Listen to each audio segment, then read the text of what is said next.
see how I add value to what knowledge you already have. Uh, I'm sure most of the things that I'm going to speak about, many of you might already know something about it. But what is going to be a little different today is you are going to participate and add value to what I'm going to say. And in that participation, we will create something new. And that is my promise. So we are going to co-create this presentation. Are you guys on with me on that? If you're on with me, say yes on your message, and please use your fingers if you can't use your voice. Oh, wonderful. Wonderful. I'm already seeing 3 yeses. Great, Sahil, great Chita, great Manav, Namita, skill will, great skill will, Ayapreet. So I'm seeing a huge amount of participation by saying yes. It means a lot. And if you also keep your speaker, your videos on, so I can see your lovely faces, even if you have not done your makeup this morning, it's fine. Great. I'm seeing, yeah, I'm seeing more and more yeses coming there. So we are all ready to co-create this program, Curating Fashion. Curating fashion is a very interesting subject which is evolving today. And if you will try and do a Google search of the word curating fashion, you might find some links taking you to some programs done in UK by some fashion schools talking about museum and history of fashion and things like that. So you might get disappointed if you're going to try and search about it on Google, because not much has been written or much has been worked on this subject. It is evolving today. It is one of the most hot topics, and why it is going to be the future of fashion is what we are going to understand in these 90 minutes. Uh, and if you see below my slide, curating fashion is world of leap fashion. Now, there is a history behind this word, world of leap fashion, which means wolf. Now, if you take yourself back in 1997, when Steve Jobs came back to his Apple company after 12 years of his absence, he was going to make a big presentation, and few minutes before that big presentation, he actually slowed down his tone and his voice, and he said, I'm making this presentation for people who are little crazy and want to not just get their jobs done. And what he meant was that the people who prefer to work on Apple are the ones who use some tools which are going to make a difference out there. They are not just here to make another job happen. In fact, curating fashion is one thought idea, one thought leader idea that is going to be for people who are little weird and who have a little creative zing in them and want to make a difference out there, because there is so much of clutter and noise. Note the word noise that I'm using right now. We will be dwelling upon that word in depth a little later during this presentation. And Design Wolf, the brand which we created 3 years back, was following this philosophy of we trying to give tools to the fashion industry which is going to make them change the world. And it is for those kind of people like the ones who use Apple, who want to use a tool that is going to bring about a difference, and it is not just getting your regular job done. So are you guys with me today? This morning, trying to create something different, a world of leap fashion, not the world of fast fashion. If you all are with me, please say yes. Thank you. Thank you, Hemlata. And Hemlata, would you like to tell us why?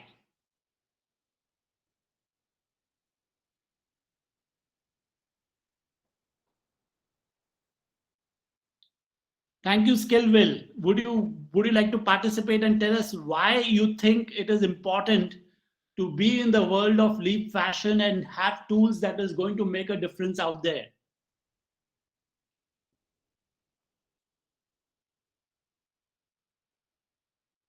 Anyone? Anybody in the team? This is going to break the ice and this is going to make us feel a little bit more. I'm not talking to a wall kind of a situation. Yeah, good morning. So I think just design make a variation in the product. Absolutely. Variation in the product is the key in fashion because that is what we are looking at. Why will people choose you against others? And today we are going to dwell about that. And that is what I mean by curating fashion. Thank you so much. Sir, your name, sir? I'm seeing your title as Skill Will. Yeah, so Santosh Kumar sir. Thank you, Santosh, for participating. This is really, really a great beginning for me. Thank you for your participation. So let me just move on to my next slide, and I will be talking about curating fashion for next 90 minutes. And the way I'm going to create this presentation is we will first have a small video by one world champion when it comes to coaching the CEOs of the world. He is the world's best CEO coach. And we will hear from him for 4 minutes. And we will hear from him what he has to say about future of businesses, not particularly fashion. And then we will zoom down to three waves that are going to change the world of fashion. So that's how my presentation is going to go. We will have a 4 minutes video by Ram Sharan. Ram Sharan is one of the world's best coaches, and I will just show you 4 minutes of his presentation about what he has to say about future of world businesses. And then I will take you through the three tidal waves that is going to change the way we are going to look at the world of fashion. And then after that, we will be dwelling upon about the word curating fashion, what it means, and I will be giving you some analogy of how curating fashion is such a fascinating subject. We are going to talk about how playing the game of poker and playing your fashion cards is a similar kind of an analogy when it's time to predicting fashion and what your consumers are going to work around. So that's going to be the next part of it. And then there will be a 3 minute challenge where I will just throw out some 6 to 7 words. And one of you would create curating fashion statement, which is something that you would say as if you are a master of this word curating fashion. And in 3 minutes, you create that. That's the game we are going to play. And so this is going to be a very participating session. And then we will dwell down upon these 6, 7 terms of curating fashion. And then we will end up with a model which is going to give you an access towards how to build in this competence of curating fashion in the way you work and the way you operate. So that's the promise. It's going to shift the way you're going to look at fashion after these 90 minutes. That's my promise to you guys. Is it exciting? If it is exciting, can you all say yes?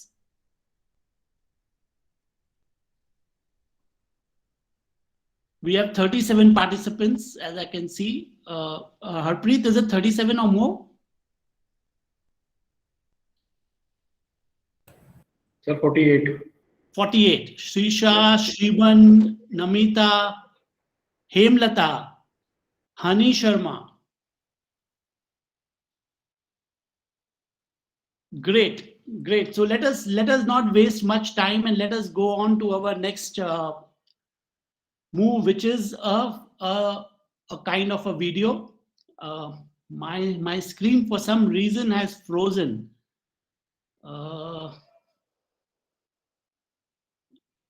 I'm not sure how I'll be able to maneuver this. You'll have to help me a bit. Yeah. Can you all see the next slide?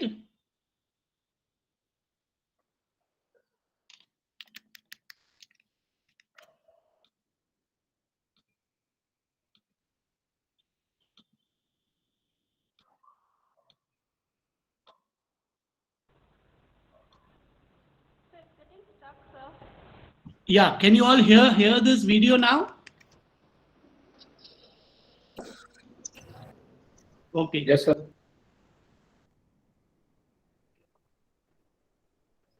No, the audio of this video is coming. Sir, audio is not there. The video is also getting stuck and coming, sir. Okay. Okay.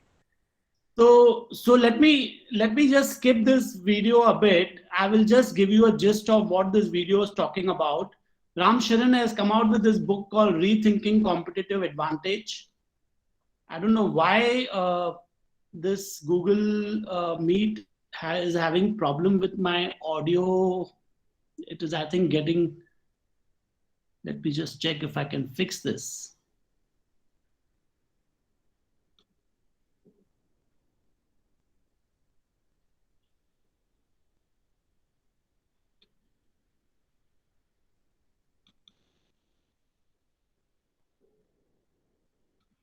Hi, you're watching Hindustan Times, and today we have a very Yeah, just give me a minute. I will try to change this orientation. Sorry for this.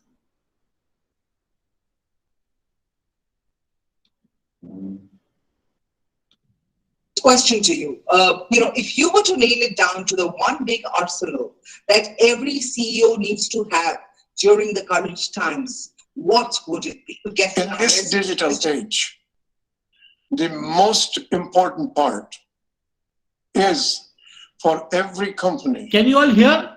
to change their mindset to serve each individual Video is not coming customer. up. Audio is Personalization. audible. It is here. Those who do it, they can create exponential market value, exponential growth. Those who don't, they run the risk of being. We are not far able to see the video, sir. Yeah, I'm just now is it visible? It's a major change. We came We from came from mass Yes. marketing, mass advertising, advertising, mass production. Yes, sir. mass production. Today, Today, it is it is personalization. personalization. I call it. So what he's talking about is membership economy. And he's talking about the word personalization. Hi, you're watching Hindustan Times, and today we have a very special guest in our midst, Mr. Ram Charan, a renowned management guru and mentor to many global CEOs and businesses. Mr. Charan has recently penned a new book, Rethinking Competitive Advantage. Now, the book offers a new set of rules to get ahead in the digital era, a post-COVID era that is one about constant innovation, fast execution, and real customer satisfaction. So, my first question to you, if you were to nail it down to the one big arsenal that every CEO needs to have during the current times, what would it be? In In this this digital age, the the most important part is is for for every company to to change their mindset to serve each individual customer. We call personalization. It It is is here. here. Those who do it, they they can can create exponential market value, exponential growth. Those Those who who don't, don't, they they run the risk of being far far lag behind, behind, and and some might even disappear. disappear. This This is a is major a major change. change. We We came from mass marketing, marketing, mass mass advertising, advertising, mass mass production. production. Today, Today, it it is is personalization. I call it market of one. one. Individual needs, knowing Knowing individual's individuals' pattern of of servicing, servicing, individual individual satisfaction. satisfaction. And the And the item item number two, one cannot do this this without without building building algorithmic digital engine. They are They are not not expensive. expensive. People have myths. They are fast to do. We have lots of examples in India and outside. That procrastination and building the engine is is a very negative.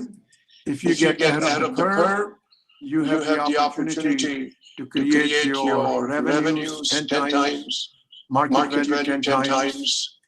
And these are the two most important things as far as this business is concerned. But there's a third thing that has been discovered by the digital giants like Amazon, like Google, now Microsoft, like Adobe.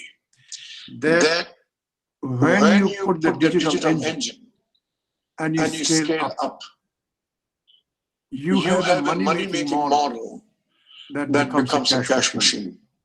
And that creates increasing returns. We have been trained for diminishing returns.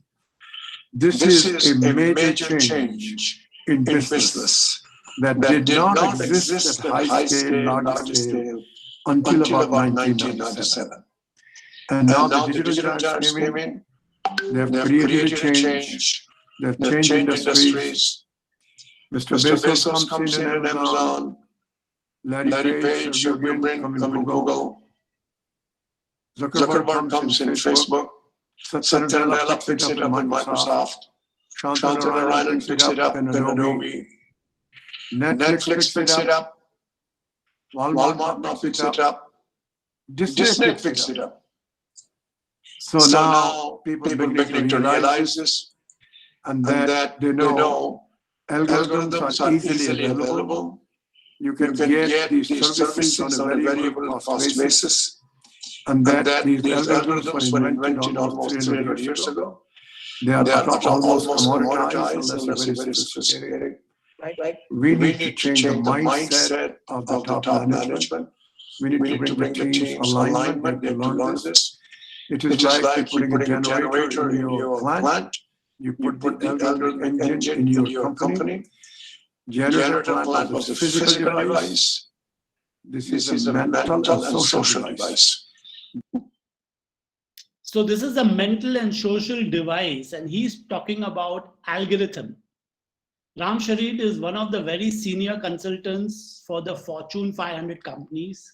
He is a Harvard professor, and he is a world-renowned CEO coach.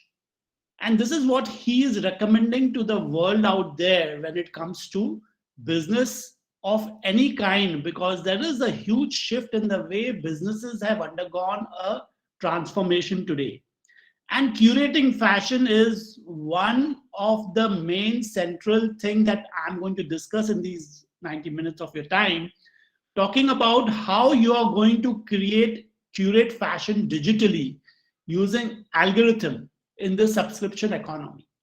How this is going to transform the way you're going to look at the world, whether you are going to become the future CEO of a Fortune 500 fashion company, or you are going to be somebody who is going to have your own brand as a new budding entrepreneur with a new idea, or you are an existing brand who wants to take your business 10 times more, or you are somebody who's going to transform lives of students when it comes to fashion and give them some kind of an orientation which is going to change the way of thinking, which is an alignment of the future of the businesses which are going to come. This 90-minute program is going to value each one of you in whichever realm of your work that you are doing when it comes to fashion. And that's my promise. So let me just move on to the next slide now. I am trying to find out how to do this. Harpreet, you'll have to help me because it looks like my slides are not moving on the other side. So let me just figure this out.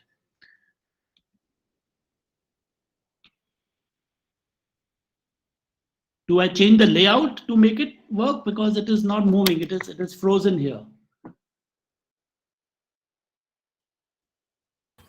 Sir आप इसको दोबारा री-अपलोड कीजिए please. हाँ, क्या करूं उसे? इसको ना दोबारा री-अपलोड, शेयर स्क्रीन दोबारा कीजिए। एक बार इसको रिमूव करके दोबारा स्टॉप करके दोबारा।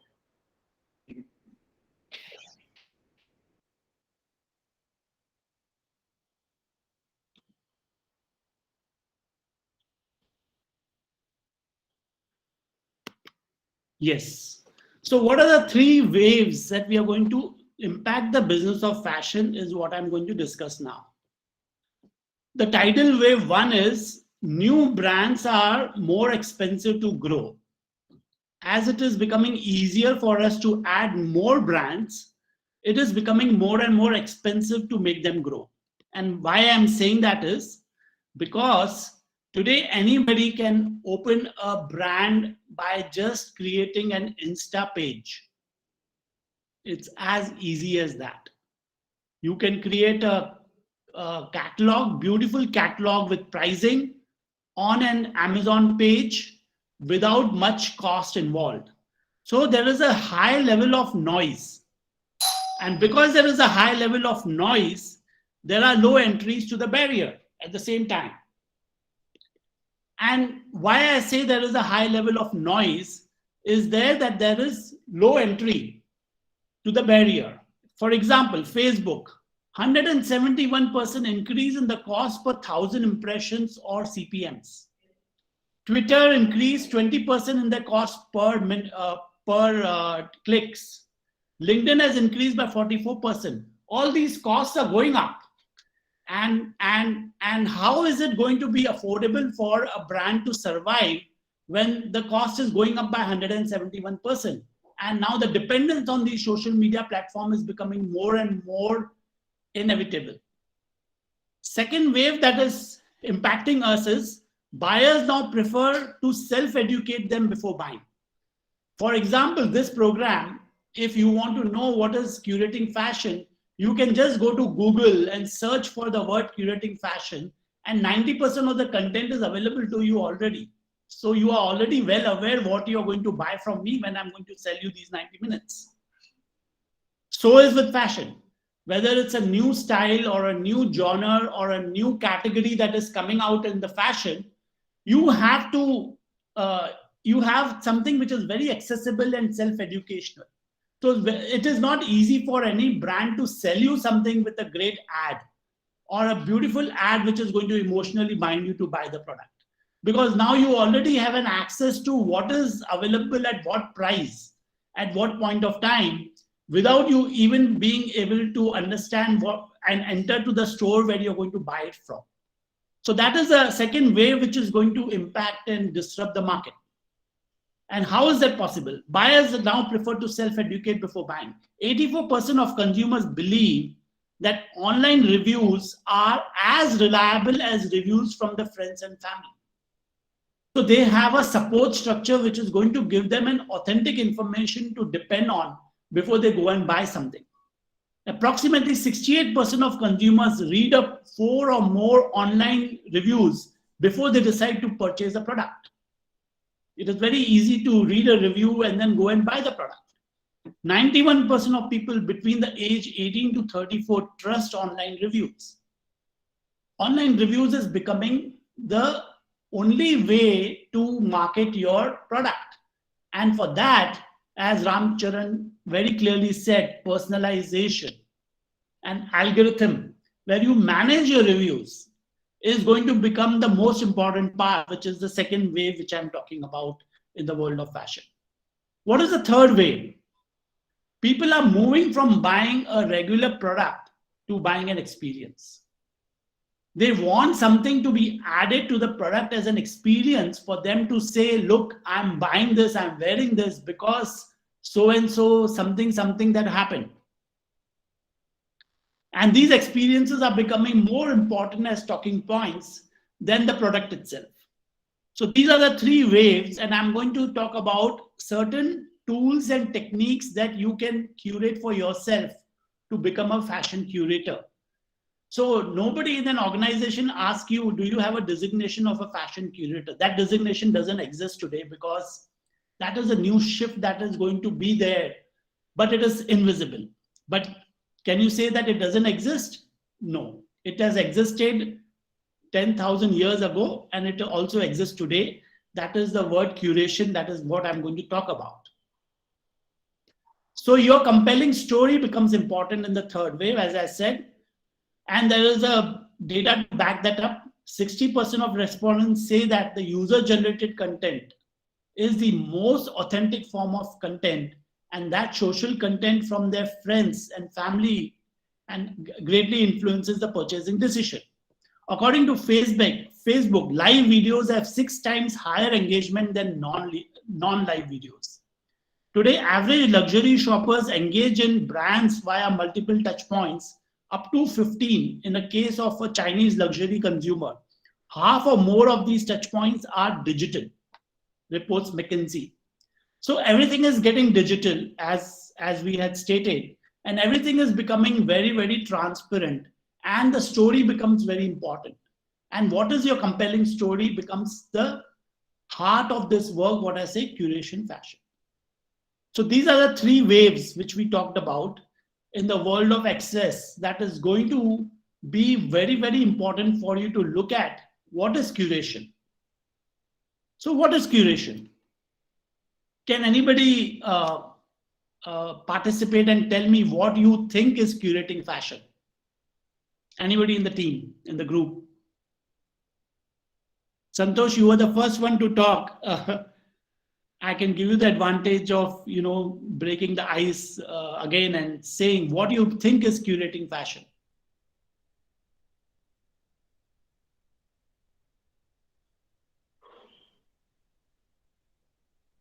Okay, so if you don't have any idea, would you all like to know? If you like to know, at least type yes. I have to try. Please, my please, best. please. I think, sir, curating fashion means for newly a startup which are want to set up a brand. He have to general setup of their factors applying to curate their brands, means develop their brands, sir. Yes, the word is developing the brands, but developing the brands not the traditional way, developing the brands in the way the consumer is now getting used to. And why I am saying that is, how do you develop this brand in the format that the consumers are now getting used to? Yes. Fantastic. Thank you so much for your participation. And so this is the definition of curation. And this definition has been taken from a book written by Michael Basker, who is one of the authority in curating fashion. This is a very, very excellent book. If you get a hang on it, you should read it. It is a future of how businesses are going to go. Curation is using the acts of selecting, arranging. But when you say arranging, it also means refining, reducing, displaying, simplifying, and storytelling to add value. The value you can't add by just changing the product attributes. If you're making a 60s count constructed garment, and now if you're adding value by making it 120s count, it is a physical attribute of adding value, right? And people will pay higher because you're using 120s count. But today, consumer is looking something more than that. 120 count or 60 count is given. What is the compelling story? Why they should buy your product? And that comes about how you are going to display, simplify, and tell your story and reduce your story to that attribute that is personal to this customer. That is going to make her feel great about it. Let us see these examples of brands like Netflix. I'm sorry, this image has not come here.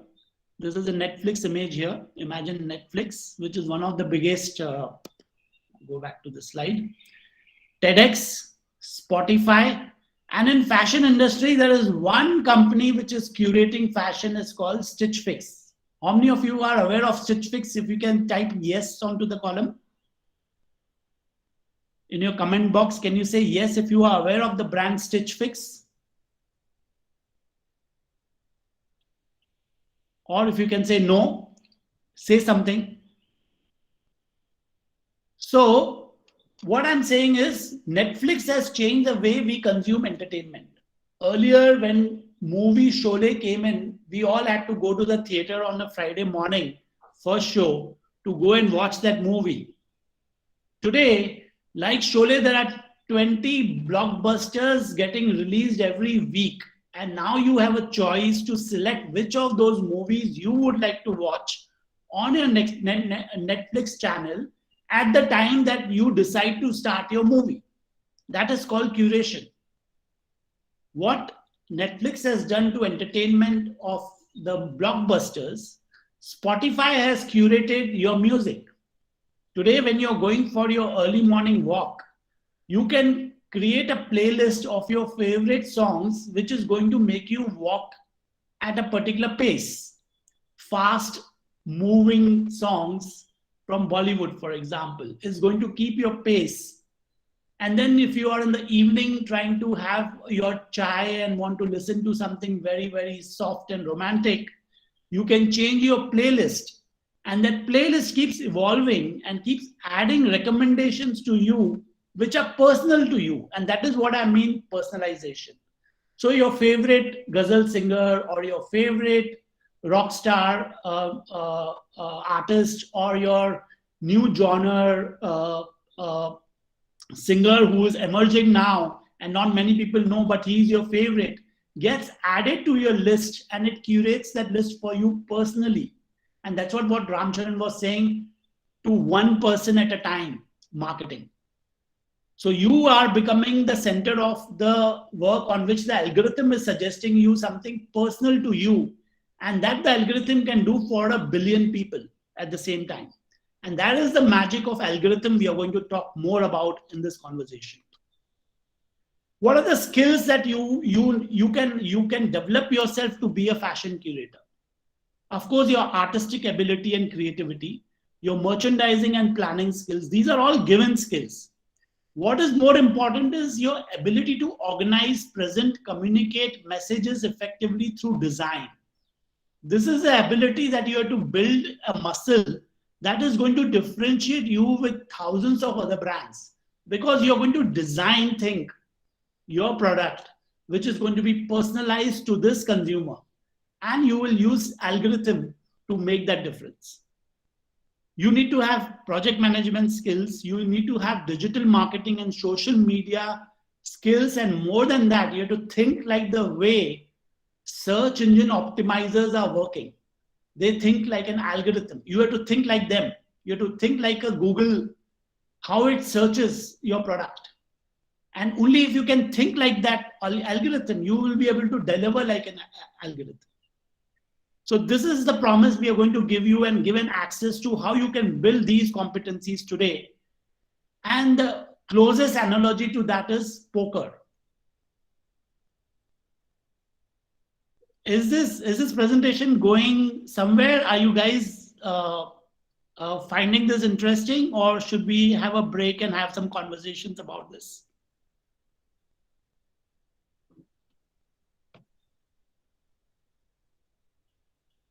We are already half an hour of our presentation. Harpreet, yeah. Yes, participants, please advise us. Shall we go ahead with the same pace?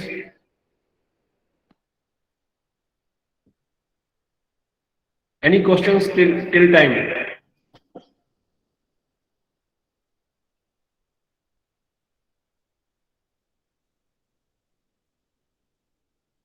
Yes, no, maybe. You can say yes, you can say no, you can say maybe. You are free to do that. I think we should proceed further with the same pace. It will be very interesting. Very interesting. Okay, because I'm now coming to a very, very interesting part of this presentation, which is a poker analogy. How many of you guys know what poker as a game is? If you have played poker before, can you just type yes? Because that is going to help me forward this presentation.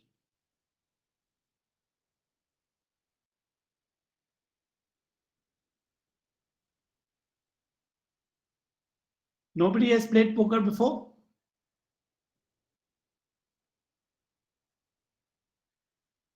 Yes, if you have not done, say no, it's fine. Then I will explain more into detail what this game is. Otherwise, I can just get into the concept of curation.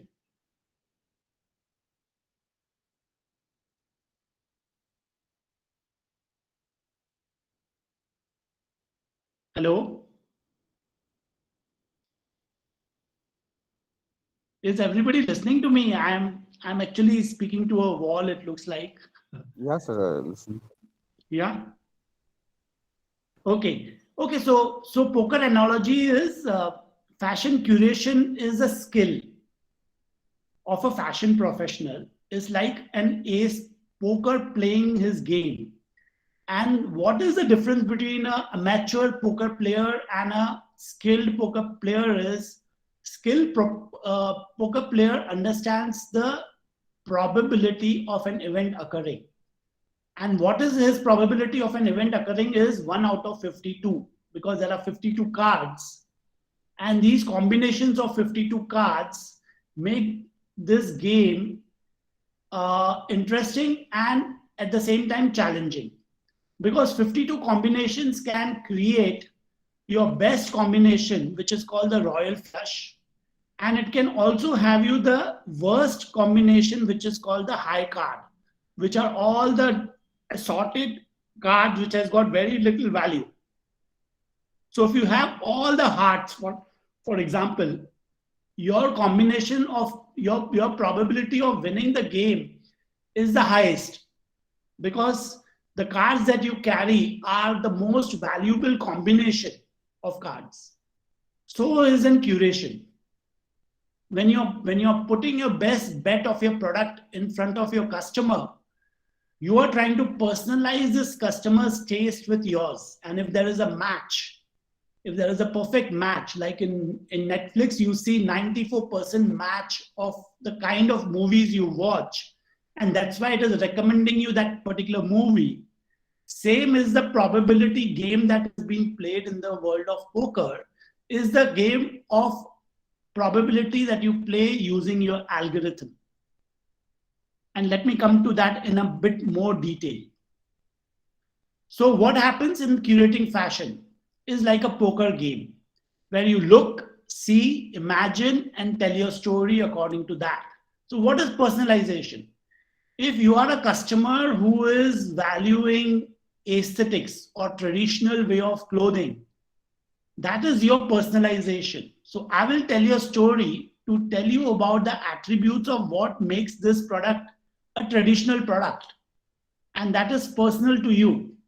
And so I will weave the story to tell you the same story in the context of how it is traditionally rich in its culture, in the weave, how old was a weave, what kind of texture is created, how the craftsmen work on it, what is the tradition of these craftsmen, from where they come, what is their culture, how much time it takes for them to make one creation so unique.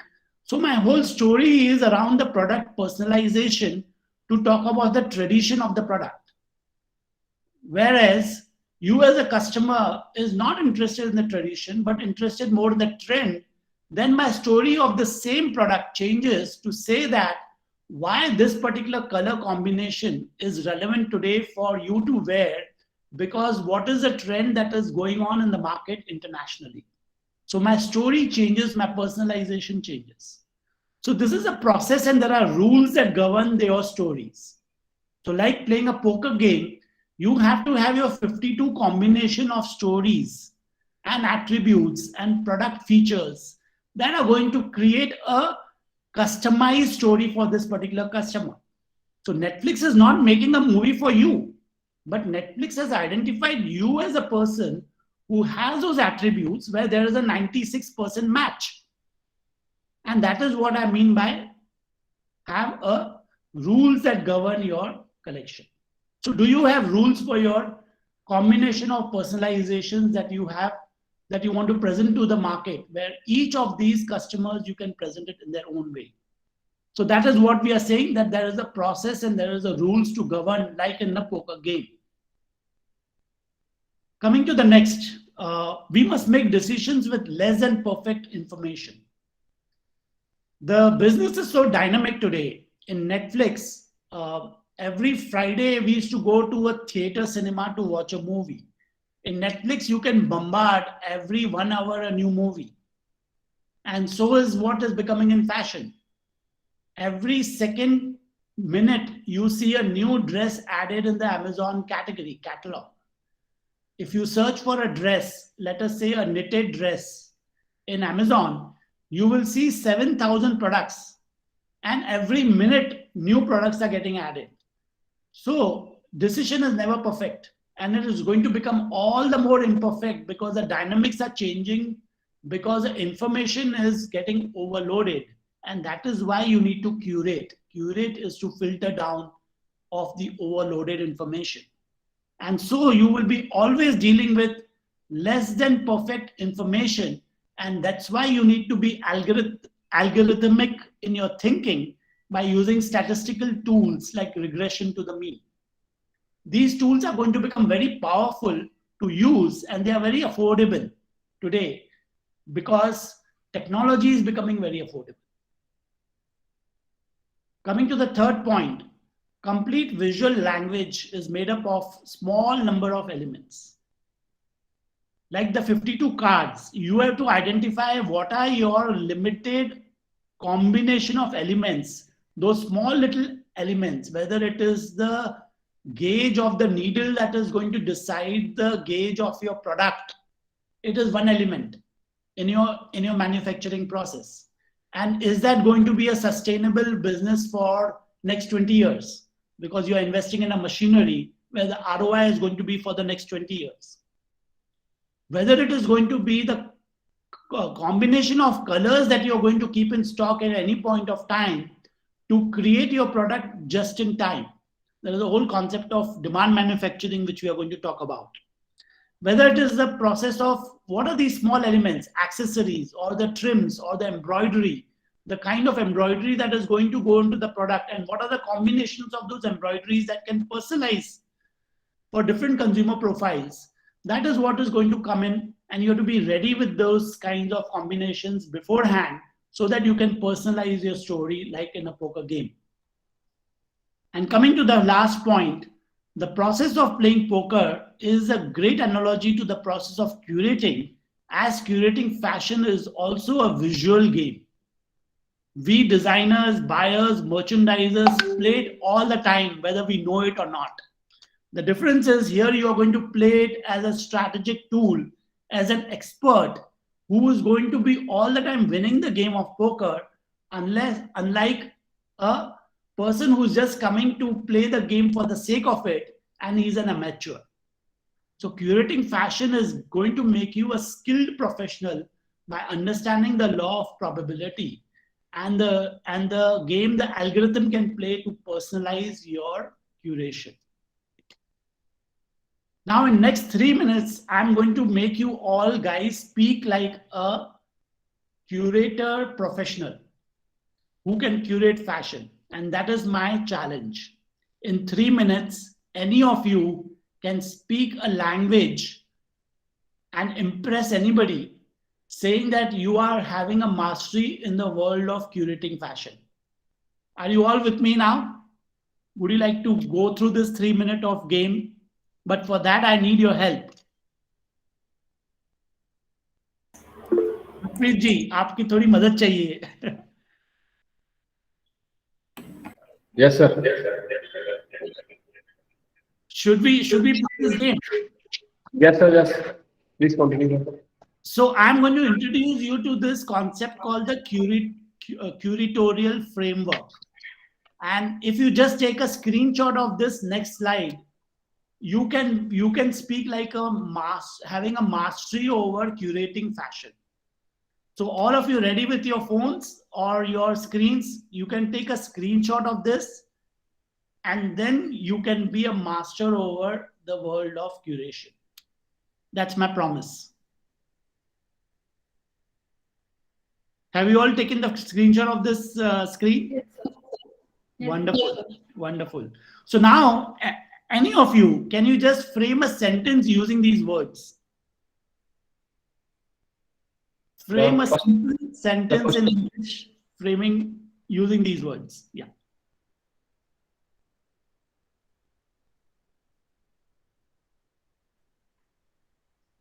You can choose to use 1 or 2 or 3 or 5 or 6 words in your sentence, but at least 1 or 2 will qualify you to be a master or fashion curator.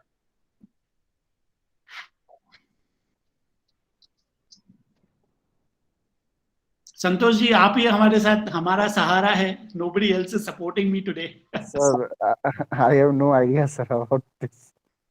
Sorry, sir. So if you can just say, curating fashion is about super forecasting trend.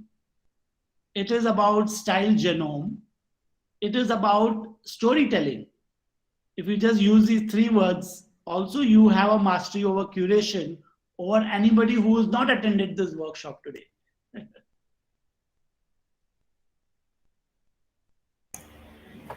Good morning, sir. Good morning, madam. So I think we can just use the word create style statement. I think this is the most suitable word for creating fashion, because to create your own style is something when you have a story in the background and you have customized things, which kind of craft you need, which kind of fabrication you need, and what suits your personality. We can say customized fashion, that is creating style statement, your personal style statement. May I know your name, madam? My name is Rajvinder Kaur, HOD Fashion Design, NEFT Ludhiana, sir. Congratulations, madam. You have spoken like a pro. You are already a pro, and I know that, because you have chosen the central word of this whole game called curating fashion, which is creating your style statement, and it articulates everything. Thank you so much for participating here. Thank you, sir. I'm so glad that you came out and you spoke about this. So create your style statement is the central DNA of what we are going to talk about in the next few slides. And each of these terms, each of those major terms, not all of them, I'm going to touch upon and go a little deep into that. Yeah, including creating your style statement. And thank you for doing this to me. Yeah. So trend super forecasting. Now the word forecasting you all know, right? Trend forecasting also you know, correct? Yes, no, maybe? Yes, sir. Right. So now I'm going to tell you about what is trend super forecasting.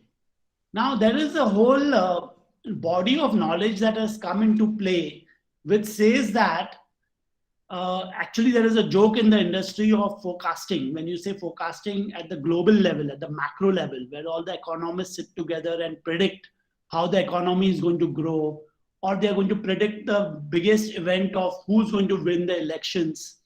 They are all predicting something in the future. And when you're predicting something which is in the future, for which you have very little information, as we spoke earlier, there is an element of error. Now, the joke in the industry is the probability of your prediction coming to a level of accuracy is equal to that of a dart throwing chimpanzee. This is a joke in the industry, where what it says that when you put anything in a probabilistic model and you're predicting something, if there is a 50% chance of winning, it is equivalent to training a chimpanzee to throw darts. And what is the chance that he will throw the bullseye is same as any economist trying to predict the future. So Daniel Kahneman, if you have read his book called Thinking Fast, Thinking Slow, just make a note of this book. It's a great book to read if you want to learn about forecasting. And he has worked with another gentleman called Tetlock. And I'm going to make you to listen to Tetlock about what it means to be forecaster. We all think that in the industry, I think yesterday there was a session which was taken on range plan, right? You all had a great session on range plan. One of the elements that they spoke about is you have to refer to the trend forecasting agencies like WGSN and see what are the colors that are going to go, right? Now, that is a typical way of trend forecasting. But if you are now going to head an organization where your stake is to make your product sell better than your other category managers, how is it that you're going to use your skill, which is going to beat the averages? And you're not going to be termed as a dart throwing chimpanzee. And your average of selling that product is faster at a better price than your other category managers. What is that skill that will differentiate you from others? Because others are also using the same WGSN or any other forecast. They also have the same information as you have. How are you going to be more skilled than others? And I want you to carefully listen to this video by Philip Tetlock, who is one of the renowned guys in the work of... You have to understand the principles of error balancing. what you discover very quickly when you participate in a forecasting tournament is that you're continually at risk of making opposing errors. There's the error of over-adjusting to new evidence and showing excessive volatility, being too junky.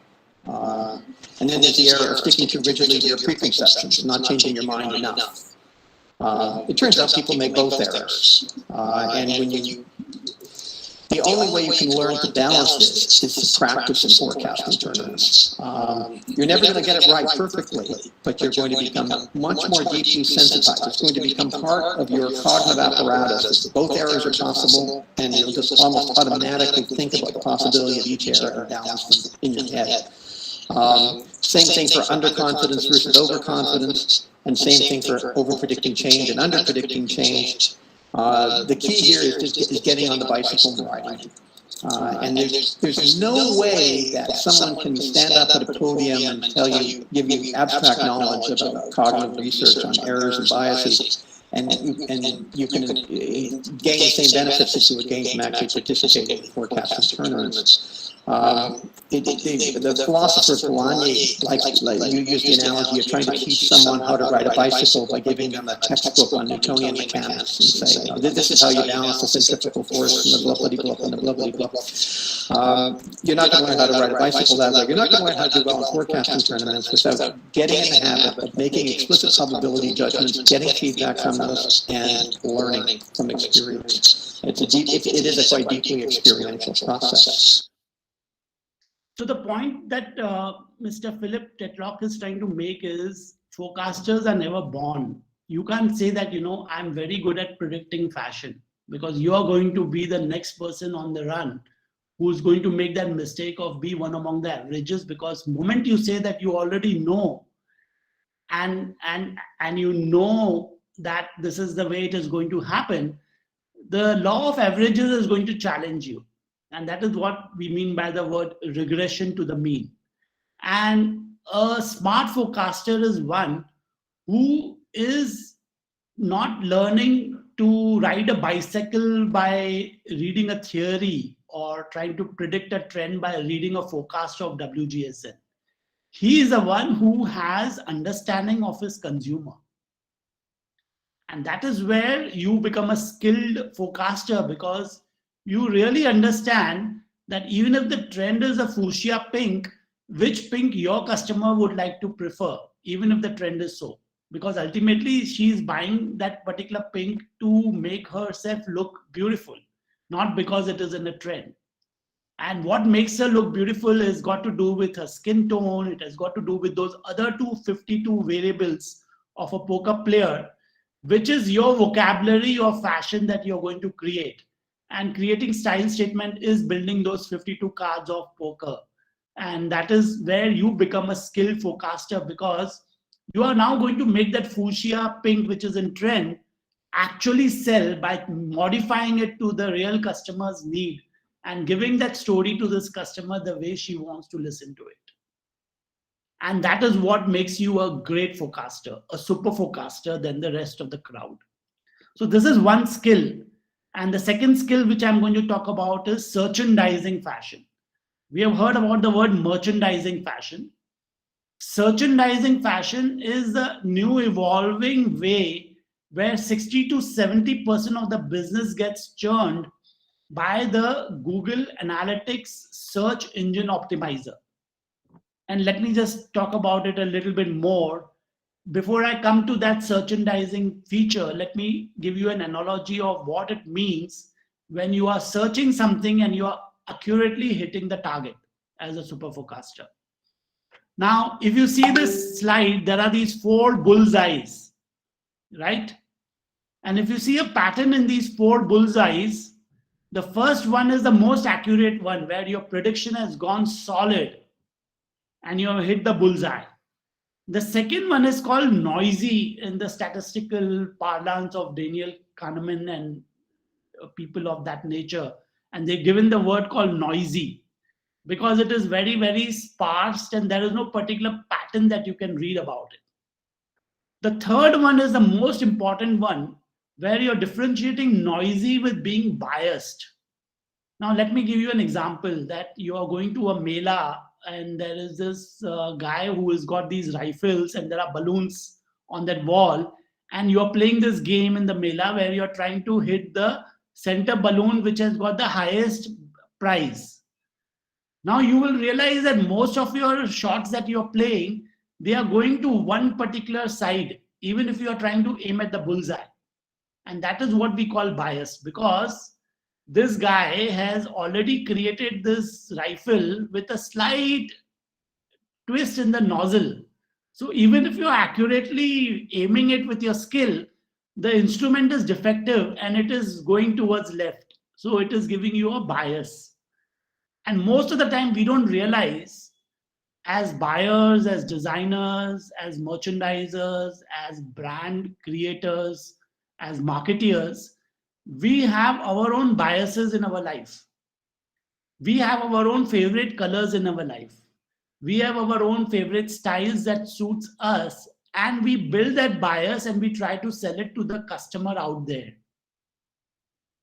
I hope I'm making sense here. So that is what I say, that you have to be aware of what are the biases with which you are operating first, so that you identify the space from where you are coming and see the gap of what your customer really wants. And most of the designers are in love with their product because they have their own personal biases. And that is one of the biggest filter that we need to curate out of. And the last one is the bias and the noisy coming together, which most of the 90% of the people actually fall into this category. I hope I'm making any sense here. Let me just give you the 3 different things of merchandising. So merchandising is a very important algorithmic thinking, where you have to think like the way the algorithm has been designed. When it says a fuchsia pink, it is asking you to show them a fuchsia pink and not your favorite pink.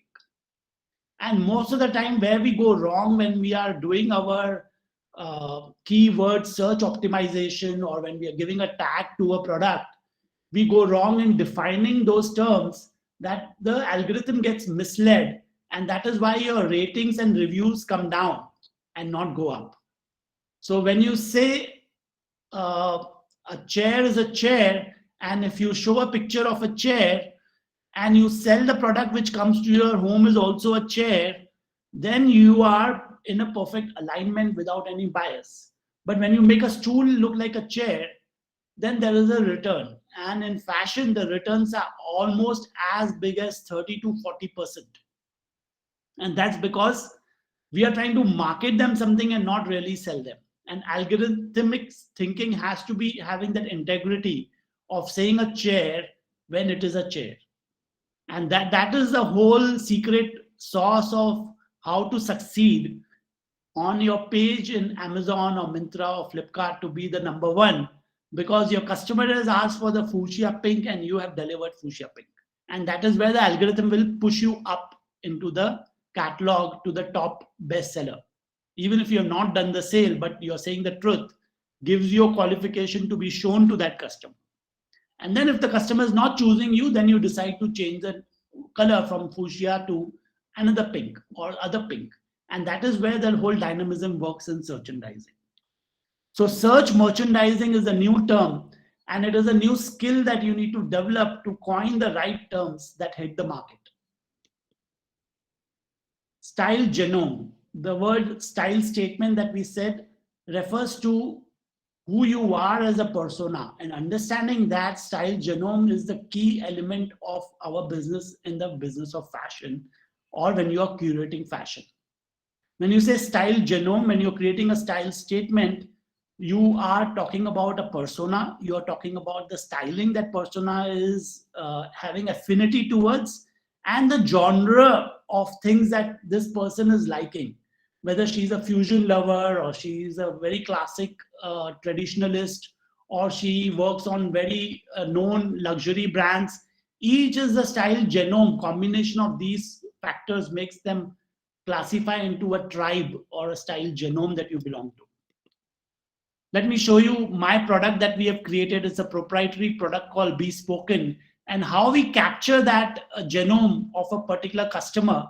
And this is a video showing you how by click of 5 answers to your question, whether it is your life stage or the what you value as luxury or creativity or trend, or the style you like most, which could be perhaps bold, or and what is your body shape, you're full and curvy, and what is the occasion, is it cocktail, traditional event, or what is your body shape, are you an inverted triangle or an hourglass?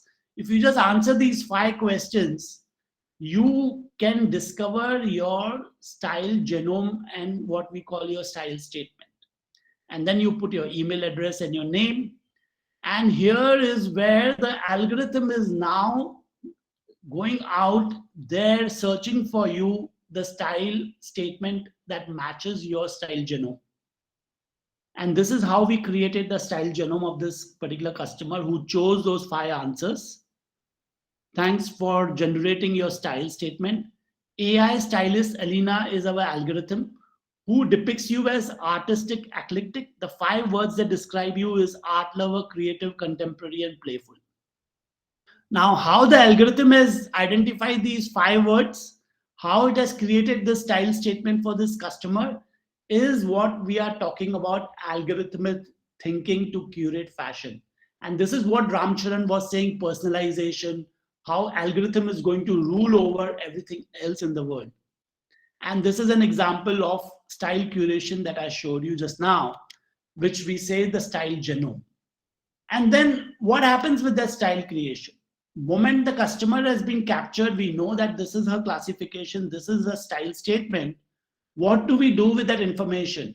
We generate consumer generated content to tell her the story the way she wants to listen to the story. And consumer generated content can be further created by doing research. And this is my other product tool that we use to create consumer generated content. Here is a very simple game of swiping a card left or right, like in Twitter, like in Tinder, where you swipe left and right styles that you like or you don't like.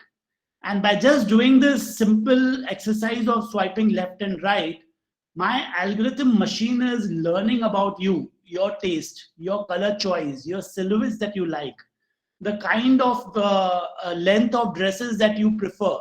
What is your level of conservatism versus your level of being bold about wearing some clothes? Are you a little conservative in your thinking? What is your body shape that suits that particular color? By answering this left and right, a lot of data is getting created. The algorithm is learning better about you than even what you know about yourself unconsciously, because these swipes are happening in a very unconscious manner. And now when you have chosen these styles which you have right swipe, I'm asking you a specific question of why did you like this red shimmer dress? And then I'm taking your conscious feedback. Your right swipe was your unconscious feedback, which was unsupervised. And the written search features is going to give me your conscious understanding of why you like this particular product. And by you giving me your information about why you like this particular shimmer dress, I am now going to get a validation of your style genome, your style statement with your style behavior, your fashion behavior. And then I'm going to curate different products for you that is going to tell the story that you really want to listen. And there are 95% chances that you will like the styles which are curated for you now basis this data. And this is all pure data. This is pure science. And this can never go wrong because it is only improving and learning and becoming better as an algorithm, which we call machine learned algorithm for fashion. This is what curating fashion means to us. And now, how are you going to tell your story? So there are some words which I'm going to use here, which is going to create a frame or a context of your story to be relevant and real to you. Because even though unconsciously you have liked that style, I now want to frame it up in a way that consciously you will love it. And when I say the word framing, what it means, can you all tell me which of the dots is bigger? This is a trick question. Both the dots are exactly the same diameter. And that is what we call framing, because when we create a context around something, the thing looks more beautiful. So I think both are same, but just because of the frame and the space given, the right one is looking bigger because there we can see the narrower space of frame. Exactly. So when you're telling a story to the customer, if you create this white space around her to say that why this dress is going to suit you, or what is it that this dress is going to make you look good at, and what combination of colors you're going to wear with so that this dress will look more appropriate, what will be the lighting and the ambience of the occasion for which you're going to wear this dress. You're going to wear this dress on a Sunday afternoon, which is a date outside, or it is a cocktail party inside. The frame will change. And because the frame will change, the mood will change. The kind of clothes that you will wear will be very different for those two different occasions. And that is what I call framing. And that is what I call personalization to the occasion. And that can be learned through algorithm to every customer. Every customer will have his own story to read because we will frame the context for what she's going to wear this occasion for. And algorithm can do that, which humanly it is impossible. Let us say 500,000 customers at the same click of a button get 500,000 stories which are relevant to them. Can you imagine? And that's what Netflix is doing. That's what Spotify is doing. And that is what we should look at doing as an curator of fashion. You have to create a compelling story for each of your customer as one.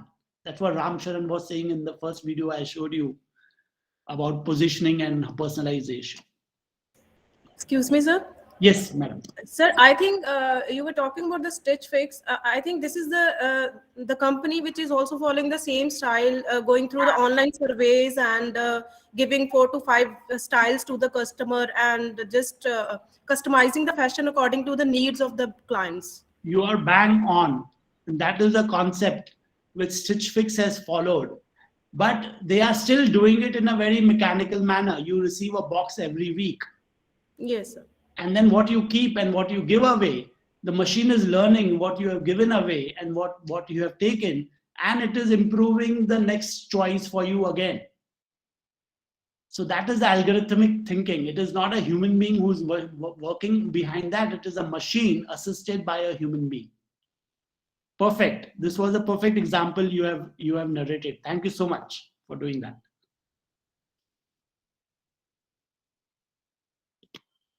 Anchoring, that is our next thinking when you are looking at pricing, because pricing is one of the very, very important part of your collection becoming successful or a failure. And price is again a value proposition. What you price something today, in 6 weeks that same product can be priced very differently. And I don't know if you all are aware and you are following the NFTs that are getting sold today in the market. How many of you are aware of the word NFT? Non-fungible tokens.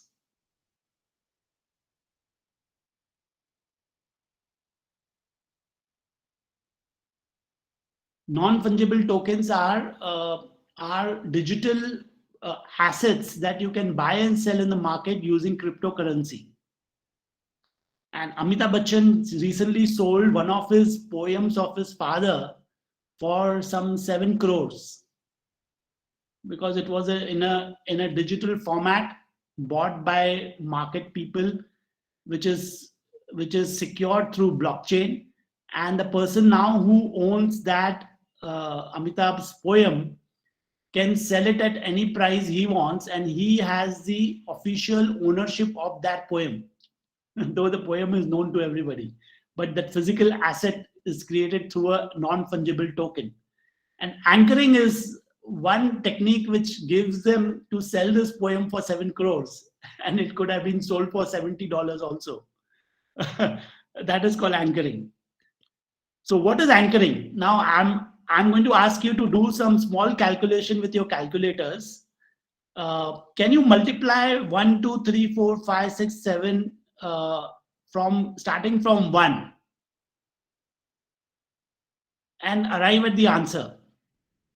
The answer that you will all arrive at is 40,320. So I'm not asking you to do an exercise of mathematics, but I'm asking you to understand the concept of anchoring here. Now, the same question was asked to another group of people sitting in another room, and they were asked to predict in 5 seconds, calculate the numbers from 8765. And in 5 seconds, nobody even using the calculator could compute, but they had to predict what would have been the outcome. So the outcome from people who did from 1 to 8, their prediction was the number 512. That group predicted that the answer of adding up 1 to 8 is 512.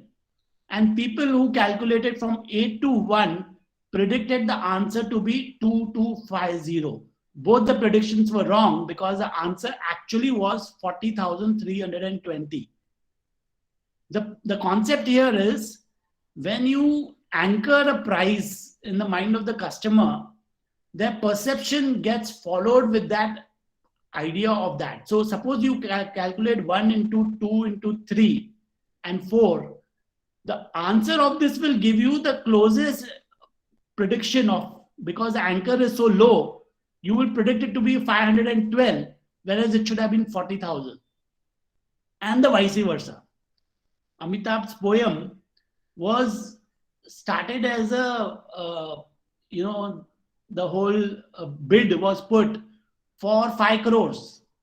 Had they started the bid for 50,000 rupees, it would have reached maybe 5 lakhs. But it started at 5 crores, it got sold at 7 crores. Because the anchoring was done keeping this number in mind. And that is the game that you play with valuation or pricing. And there are techniques and there are, this is just a 90-minute session. I can't talk much about it, but there is a whole deep down psychology of pricing, what numbers people prime themselves with. The word is prime here again. And how you anchor these pricing are all techniques that you use when you are curating fashion. Now coming to storytelling. So far you have got the style genome, you have created the style statement of this client, and you have data to tell what your product is. How are you going to tell that story? How are you going to create those templates of stories that are going to be convincing to that particular customer for that particular product, for that particular occasion? There is a template to that. And there are 7 such templates that I'm going to give you an outline about. I'm not going to discuss each of these templates in detail. I have a 12-week program where we do that. 7 ways to structure your presentations. It's like a roller coaster ride. So every presentation has to have a beginning, a middle, and an end. And storytelling is as ancient as human being. When human being was born and he was made to imagine, he told a story which had a beginning, it has a middle, and it has an end. Even today, that same formula works. Whether it is Steven Spielberg making his best of his movies, or any drama or a theater or any story that you create as a designer, you are telling a story which has got a beginning, it has got a middle, and it has got an end. And how you end is what matters, because that is the experience that customer is carrying with him in his mind. And that is the most important part in the psychology of your storytelling. There is a fact-based storytelling. Now, I Have a Dream was a story delivered by our US president when he spoke about I Have a Dream, the famous Kennedy speech. And if you map his way he told a story those days was exactly the way Steve Jobs did it when he spoke about 1 million songs in his pocket. And if you see the story, the facts, the way they were told, the peaks and the heights and the lows, if you map those words that were used and how the peak and the low had gone over a period of time, it had this what is, what could be. So you're shifting your customer's expectation to where it is and where you can go. And you're selling them a dream. And this is a very, very interesting and very powerful format of storytelling that works most of the time, especially when you are selling somebody a dream, or because in fashion, what are you doing? You're not selling a product. You're selling an experience that this person is looking out for, that occasion where she wants to wear this dress. That little black dress is going to give her an experience that she is aiming for. And in your story, if you don't have that where you are and where you can be, you're not telling your story effectively. And this is one storytelling presentation. But now with your data, you can change those stories in different ways at different times.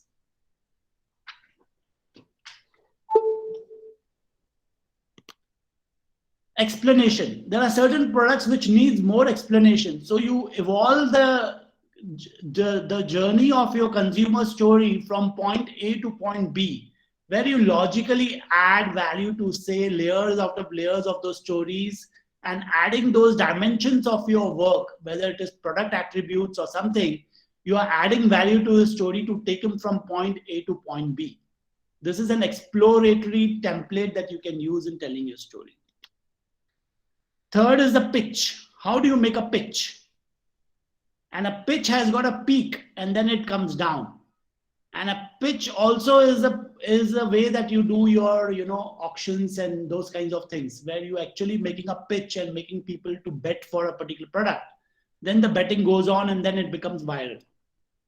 It has a very powerful way of also saying your story in a different way. And then there is drama. It's a theater where you actually create a low, and then there is a villain coming, and then there is a sob story happening, and the villain takes away the girl, and then finally the hero is fighting with the villain, and then there is a victory, like our Bollywood stuff, where everything gets over with a happy ending. The drama. This is another way of telling a story, which is also has its own power and old context when you are saying a story in a different way. There is a situational story, again, which has got a drama in it, where you actually make something happen, and something happened and something did not go right, and then it gets corrected. And therefore. So but and therefore story is another resolution, which is also used in music. And most of the music, if you see the best of the musics that have been listened, like the classical musics, it has those highs and lows, which creates those tensions and releases. And because there is a tension, there is a value for the relaxed outcome. And these two contrasts, when you bring in any of your story, like in music, when you compose a music, you're telling a story where you bring in those tensions, and then the highs and the lows is where you bring in that rhythm and the dynamism and the whole drama and the whole mood change that happens in the storytelling. So this is another situation, complication, resolution kind of a format. And then situation opportunity resolution is another format where you are actually building an opportunity by telling her, look, if you are going to wear this little black dress, and if you're going to change this neck to a boat neck instead of a V-neck, you are going to look more broader in your shoulders. Well, you are creating an opportunity for this girl who was a pear shape to now look like an hourglass. And that is where the situation opportunity resolution happens. I'm not going into the details. I can narrate with you certain rules that my algorithm works on, and it recommends to each customer their own story, stating basis their body shape. And those rules are applied actually by the body shape and the actual product that has been recommended. So this algorithm does those computations of multiple possibilities of matching a style shape with the style which has got a particular silhouette by using a visual search feature, which is one of our proprietary tools that we use to do machine learning and recommendations. Hook, meet, and payoff. This is another story format. I can discuss about it in great length. It will depend on how much you want to participate in this presentation today, but these are the 7 storytelling formats which are built in to tell your story. And you just create those formats and link the rules to those formats, and the algorithm does the magic. And that is called curating fashion, telling your story. So what has got shifted? So I'm just going to conclude my presentation now. There is a traditional mind to market, mass market way of doing business, where you have an initial concept, then you make your initial line, you make your final line, then you make a sample, then you do the production, then your product is lying in the warehouse for 6 months, and then you start selling them in the store. And after a year, you look at the business, how it has happened. This was the old way of doing fashion. Today, it is demand manufacturing. You have an idea, you prototype the idea. You don't even create the product, but you first get the consumer generated content, and then you identify which story to match that idea with. And then you create your algorithm, and then you build your production to match that data that you have, your own data, Yoda. And then you get into your own store. And then you sell basis what has been already predicted by your own consumer and not by your own biases. So this is the value filter that we adopt when we say curating fashion. As I said, the definition of curating fashion is selecting, arranging, refining, reducing, displaying, simplifying, and storytelling. And that happens by following these value filters, where you do the forecast, you do the merchandising of the right keywords, you identify the style genome that you want to focus on for this particular collection, you make your consumers create the style statement, and then match the genome with that style statement. You prototype it using 3D technology, which is what Design Wolf recommends. But we have a 3D software making product that can visualize the real nuances of the product without even making a single sample. And then you make those 3D virtual meta fashion shows available in an event, where you generate this data from your consumer, and then you create the real stories of the consumer, and then you start selling your product. So then the sales is already done. And that is what we call demand manufacturing. This is our model of curating fashion. And now if I ask you to tell your expertise over this, last time, I don't get your name, madam. You said create style statement was the center of it.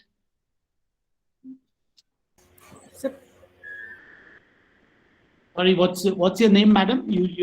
Sir, Rajwinder Kaur. Rajwinder Kaur. Rajwinder Kaur, you had stated the style statement beautifully last time. Now we have completed the entire curation process, and I have exposed you to the word style genome. I have exposed you to the word consumer generated content. I have talked to you about framing, anchoring, storytelling. There was a capture tool I showed you where you could gather that information. There was a prototyping of 3D that we spoke about. And there is something which I'm talking about, the thick and thin of curation, which is curating with thin slicing, which taking data points and curating with your own interpretation of it. If you had to use these words and merchandising, how would be your mastery over curating fashion than what you stated when we started this program? So I think merchandising will be better, because in this we will go for the research and the background history of our client, and we can be able to create that kind of specific fashion which is the actual requirement of our customer. Wonderful. So I think that will be better. Wonderful. Proper research and proper story, proper everything will be according to the need of the customer. Right. So now if you have to speak about mastery over fashion curation, and you have to speak about it in few paragraphs, what would that be? Using these words.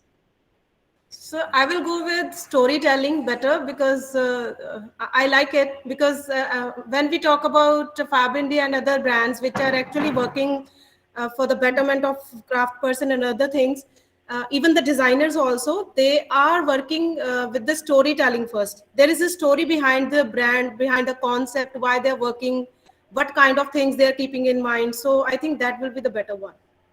Amazing. So you have used 3 words, create your style statement, merchandising, and storytelling, which are what you feel is the center of mastery over fashion curation. right? Yes, sir. Amazing. Anybody else wants to add anything to this?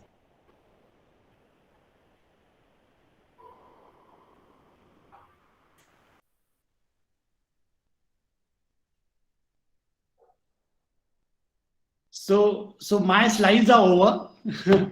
I have delivered you guys with something which is very, very close to me, which is curating fashion.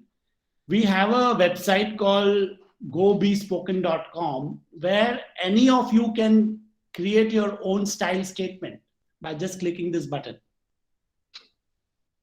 right? And you can yourself answer those 5-6 questions, and when you are designing something, if you use those same 5-6 questions, you will create a style genome. And moment you create your style genome, and if you know your style statement, you will be able to create a very curated, focused, story told collection than anybody else who has not attended this seminar. So that is my free gift to all of you. Go create your own style statement.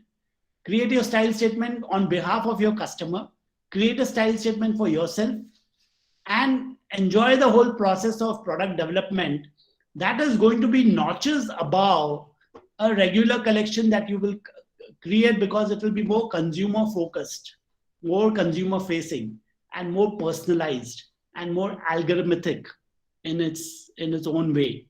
And that is my promise to you guys, and that is where I will now stop my presentation and listen to each one of you and understand how would you like to curate your collection. What have you been doing? If you can introduce each one of you, we have half an hour to share with each other and create a tribe and a community of people who can think alike and be fashion curators.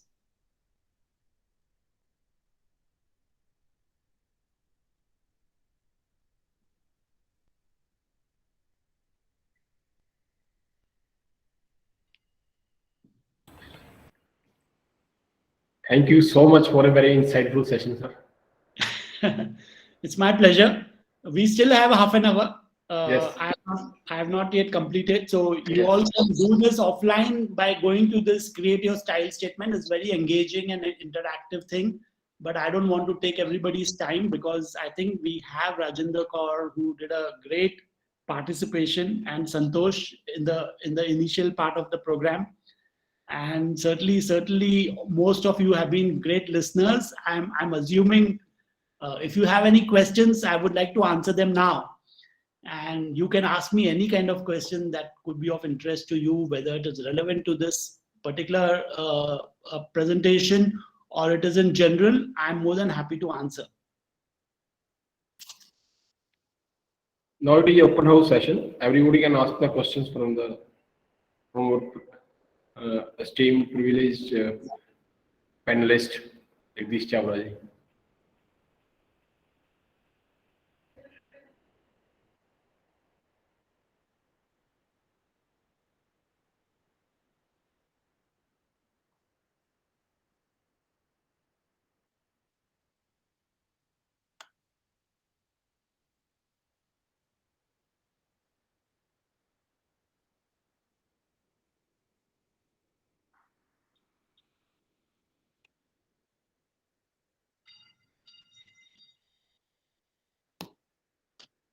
So here is something I want to share with you all.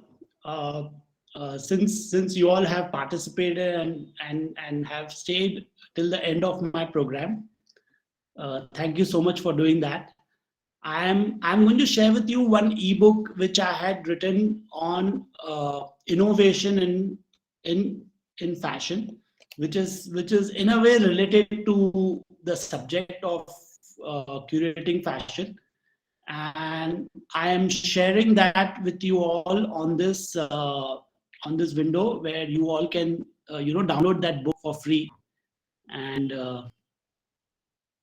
let me just do that and read that book. It has got 7 practices of innovation, because as we all had seen that curating or forecasting or predicting fashion is a practice, like trying to learn cycling by reading a book or attending a lecture. you have to do it yourself to actually get the benefit of it.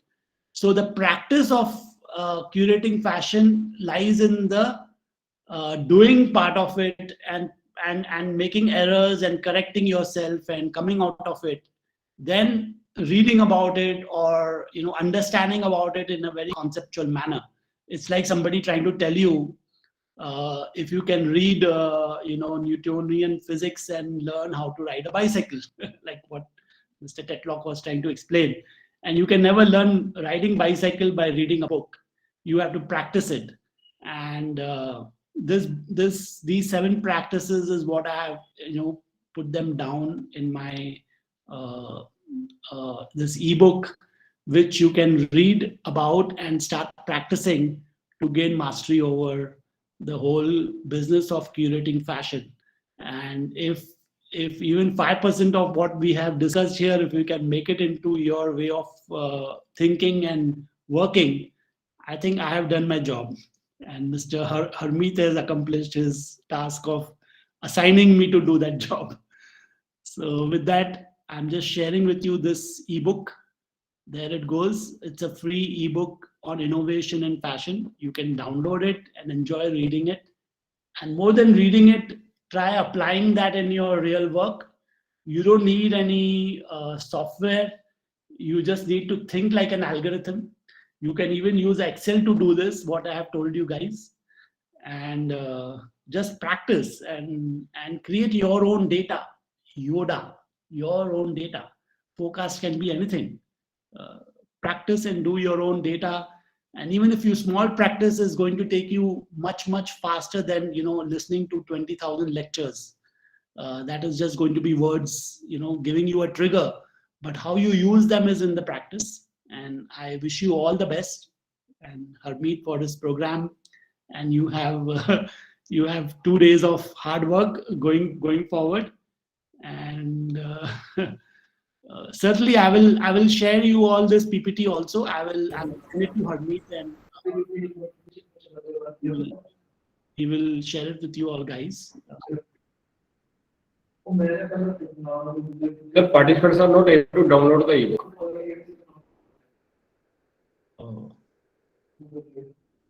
Okay, then what I will do is I'm just clicking that thing and it is opening. It should work. Maybe not on your phone. Okay. There is a glitch. There is a glitch in that ebook. Yeah. Okay, I will share the screen. I will share the link with you all guys separately. Yeah, with so that.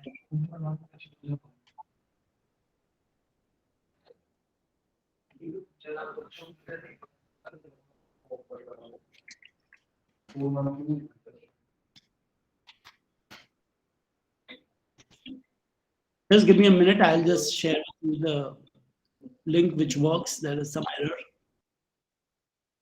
I think too many people had accessed it, so it has crashed.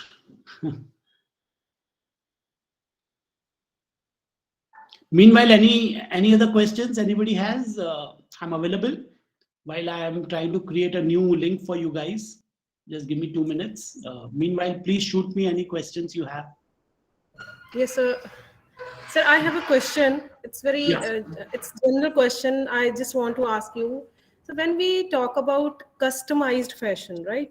So we have to keep in mind the budget of the customer as well. For example, we are just getting our collections prepared from our students. We always said that you have to keep in mind the budget of the customer. Correct. Keep in mind. Correct. But if we see customize as a term, according to me, we can just relate it with the high class. Because when the person is not satisfied with ongoing thing, which is already in the market, then we go for the customized things. It means we are not satisfied with the normal things. Correct. So in that case, there is a problem in the budget, because the designer is not able to provide the things, and he or she is not able to make the things proper, which is according to the need of the customer, and which is not actually going to fit to the need and the expectation of the customer, just because of the budget issues. Correct. So in that case, what we are just calling it customization is only for the upper class, or it is for everyone? How we will correlate it? Yeah, so let me give you a real example. Otherwise, I'll be only talking theory. So when you say there is a budget, and because you're going to customize something, it is going to be higher than the budget, is your assumption, correct? What I'm saying is not that. What I'm saying is, if, for example, Spotify is selling their subscription, this is a subscription economy, right? Spotify is selling a subscription. You can pay for the subscription for 1 month, you can pay it for 12 months, you can pay it for 1 year. If you pay it for 1 year in advance, then your price is almost 20% cheaper, right? Right? Now, what is happening to this customer? There is also now Spotify coming out with on the spot, if you want to listen to this song, you pay 5 rupees. That is called customization. Now, 5 rupees is affordable to this guy, but 2,000 rupees a month is very expensive for him. And paying 6,000 rupees for a year is very, very expensive for him. Correct? What I'm trying to say in customization is, we are trying to give this customer a service that he is able to afford, and that is my personalization, that it has to be affordable. So you just buy one song for 5 rupees, which is affordable to you. And I need to understand what is the affordability of the customer, which is also the exercise of customization. What is the budget itself is a question now. Can I make a dress for 2,000 rupees? Which is a very good dress, but it may not be a Gucci or a Prada kind of a 20,000, or a designer item of 33,000 rupees, or a Sabyasachi for 6 lakhs. It is not.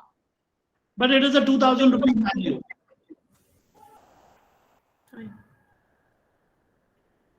So the point is, budget is an input, it's not an output. The moment budget becomes an output, then you are getting into a wrong kind of calculation, and that will never fit in your budget because you're personalizing it. I'm personalizing your budget, and I'm giving you a product that fits into your budget. That is my story to you. So my story to you is, why buy a 20,000 rupee dress when I can give you something for 2,000 rupees? That is my story to you. Yeah? Yes, sir. For example, Thank you so much, sir. Rent a ramp is a new concept. You pay 3,000 rupees, you buy a 40,000 rupee item, wear it for 2 hours and give it back. That is personalization. Yeah.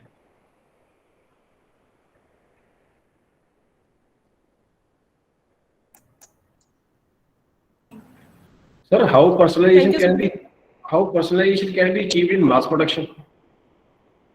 So mass production era was the era of cost reduction. See, what is mass production? Mass production started after World War, when Henry Ford said, I'm going to create any color car for you, provided it is black.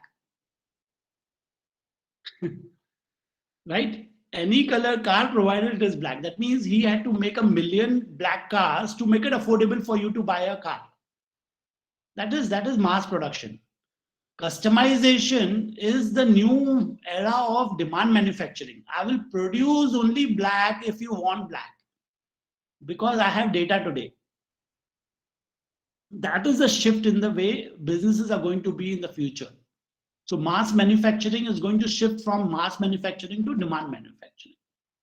And mass manufacturing will always have economies of scale, where you will sell that 2,000 rupee dress because you are going to make 1 million pieces of 2,000 dress. Now, if you're going to ask me, how do I make 50 dresses and still price it at 2,000? That miracle cannot happen, no? Because your cost of manufacturing is the same, unless you improvise and innovate on your cost of manufacturing, which now with digital printing and all those new technologies is also getting possible. But it is a gradual process. Today, there is no MOQ for making a digital print, right? I can make a digital print of 100 yards, which is unique, which is very personalized, right? But the price is 30% more than the regular print, which you do it from a screen printing technology. But it is available, but with a 30% increase in your cost. But what is the benefit? You are not going to have a 70% discount because you don't have 3,000 pieces to sell. You are not under pressure to sell. You are not now going to, in fact, do an auction and say that I have only 5 dresses left. My price has gone up. Now there's a dynamic pricing coming into the picture.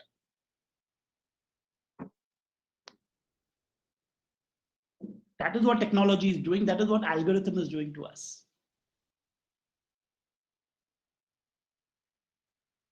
And that is also framing, just like the Amitabh Bachchan said, the poem at rupees 7 crore rupees.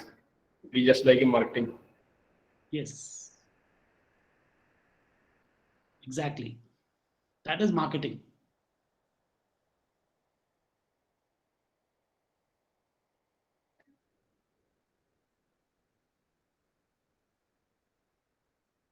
Any other questions? This was a nice question, an interesting question to dwell upon.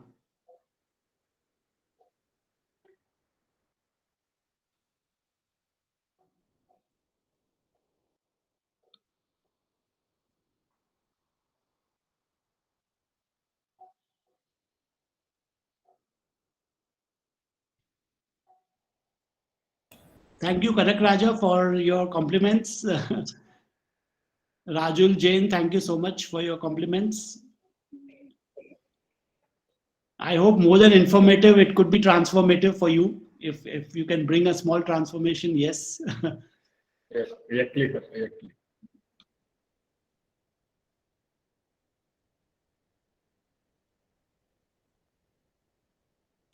Any other questions?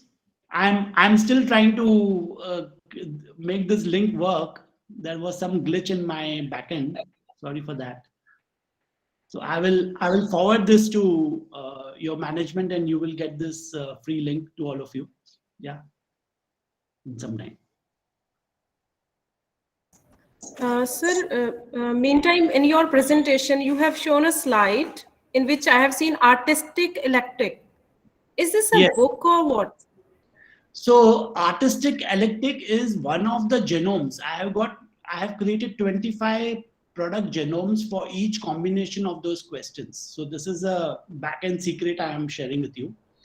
When we asking you a question, what is that you value? And there are 6 options I asked, right? Let me just go back to that slide. So each of those combinations of answers is giving me a style genome.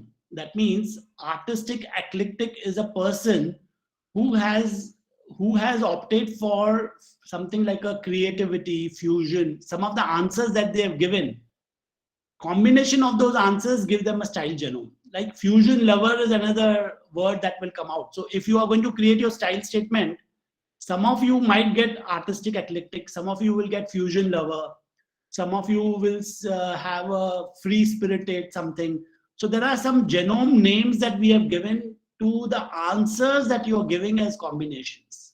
And that algorithm decides what name to give you as a style genome.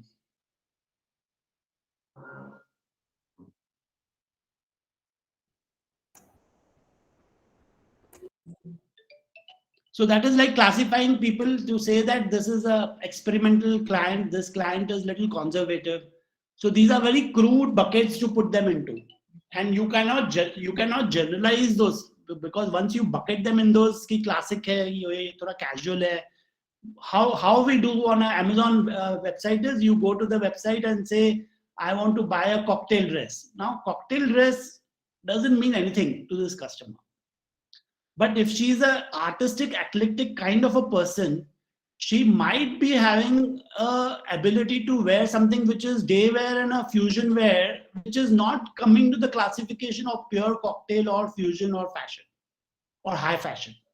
It can be anything from those combinations, and that is where a filter of visual search is going to reclassify that. So we are going to break the whole mold of classifying you into a कि ये casual wear खरीद रहा है, कि ये fashion where खरीद रहा है, कि ये ऑफिस वेयर खरीद रहा है.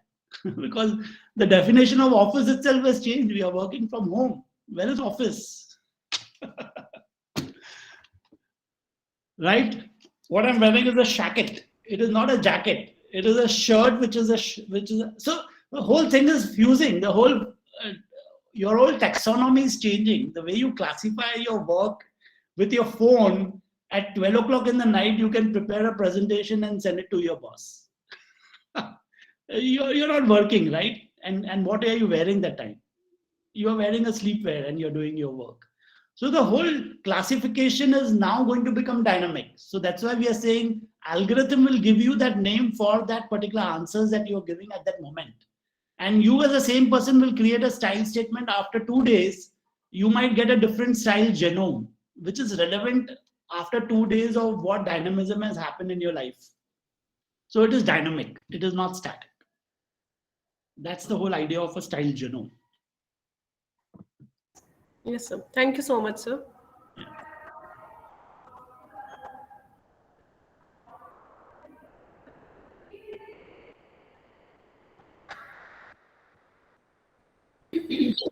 So any other questions, participants?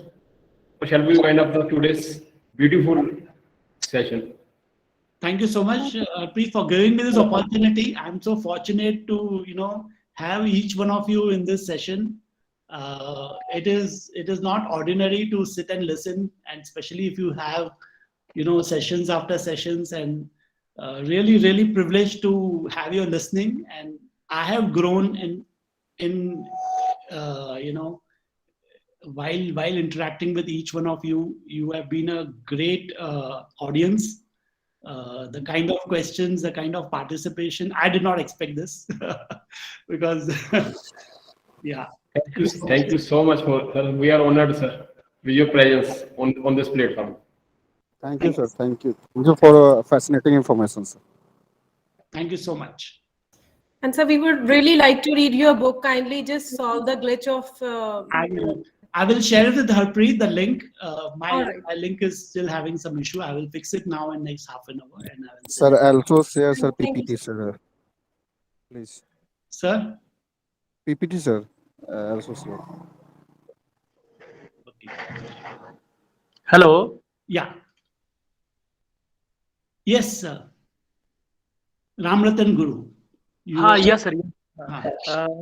First off, very thank you. Your session is very good and more for this for good and technical insights view, and for different for fashions. Overall thinking is very good, sir.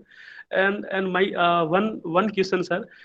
I have developed for 3 new fiber for regenerated cellulosic fiber, like. Okay. My fiber is equal to cotton fiber, same moisture regains 7.5, and equal cellulose content is 85, and more hollow fiber compared to other fibers. I will try for these fibers for like different apparels product and other facility. So I ask you some for these fibers, different for apparel sector for using, and I have this fiber already used in diapers is better results, and these fibers for short fiber, waste fiber, then I have for produced paper is very good quality in present for these markets. So I have tried for this fiber in for apparel sector. So maybe suggestions, sir, for you. Yeah. So you are a generic and innovator in the world of fashion. So in the cycle of fashion, if you see the chain, you are at the source of the chain where the fibers are created. Yes, So- sir. Yes, sir. Exactly. So I was fortunate to work with an integrated organization in Indonesia in 1997. Yes. It's called Texmaco, and they were an organization who were making from fiber to garments, fully Yes, sir. integration. Yes, sir. Now the beauty of generic innovations that happen is the story doesn't come out to the end consumer. Now, if Yes, you tell sir. the customer कि भाई इसमें ये fiber में ये hollowness है और उसका wickability is very high compared to a Nike's dry fit product, मेरा product is superior. You don't have a platform where you can make that statement. Whereas Nike Yes, can sir. do it. Nike will Yes, sir. say that this is dry fit, correct? Yes, sir. Yes, sir. And Yes, you sir. will try it. So what is important is you have to have a brand, or you have to have a container who is going to carry your product and tell your story. And today you don't need to have a brand. Today you need Yes, to have sir. a platform. Like in Yes, sir. Netflix, you don't need to have a blockbuster Amitabh Bachchan movie only, Sholay. There are 10,000 sir. movies which are equally popular and doing much better than the blockbusters also. So Yes, sir. the whole platform thinking has changed your game. You are in a position of advantage. आपका Yes, जो sir. ये fibre है जिसमें 7.5% moisturisation है, 85% ये hollowness है, जो भी आपकी प्रॉपर्टीज है, you have to work with an agency to tell your story. Yes, sir. Yes, sir. Exactly. All this my fibers for this raw material available easily for Canada. So continue. I have touched for Canada PM and Forest Minister. Then after maybe some time for call for in Canada for in Saskatchewan University for tie up for this work, sir. So you have to create your storyboard, which is compelling for this Canadian company or any university to grant you this kind of an exposure. Yes, sir. And you Yes, have sir. to create a end product shape and give that story of a dry fit like the way Nike does it. Today Yes, you sir. have an Yes, sir. access to do that with very little cost. And there are agencies who can help you do that, to tell your story. Yes, sir. Yes, sir. Yes, sir. Thank you so much, sir. Ramanathan, I think you should go for a patent of that fiber. Yes. If it is possible. 100%. Yes, sir. Yes, sir. I have already 20 patents, sir. In my patents, sir. 20 patents already, sir. And Okay, very nice. 90 research paper and 40 international conference and 5 book Very chapters. And now I am associate professor for IIST for Banaras UP campus. Amazing, Okay. amazing. So you have to go out there and talk about your good work. No, sir. I am just for suggestion for you, sir.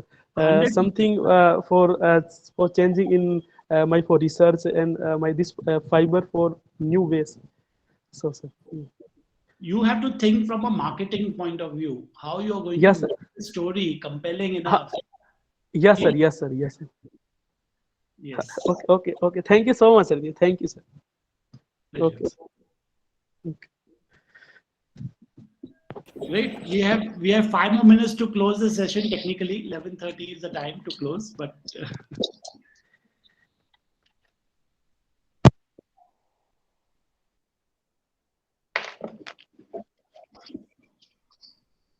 Any other question? Participant, please ask. yes.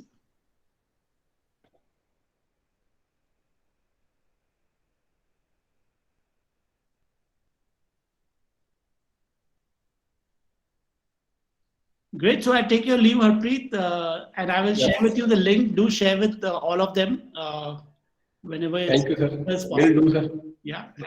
Sir, participant also asking for your PPT, sir, if it is possible. Yeah, I will share you both the link and that PPT also.